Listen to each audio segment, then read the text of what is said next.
বাচ্চাদের বিকালবেলা ঘুম থেকে উঠলে একটা বাড়তি খাবারের প্রয়োজন হয়।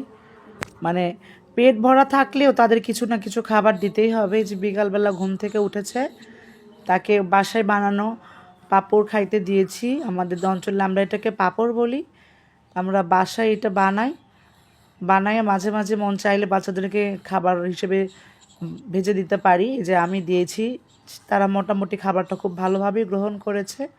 বিকালের খাবার হিসেবে কখনো নুডলস রান্না করে দিই, কখনো বিস্কিট থাকে, কলা থাকে, আবার কখনো মাঝে মাঝে ওদের এসব খাবার ভালো লাগে না, দেন তখন একটু চিপস পপকর্ন এগুলো ভেজে দিই। এই যে ভেজে দিয়েছি, মোটামুটি সে অনেক মজা করে খাইতেছে। এখন আমি যেহেতু ভিডিও করছি, তাই তার আমাকেও খাওয়াই দিতে হবে, তাই যে জোর করে আমাকে খাওয়াই দিচ্ছে দেখো।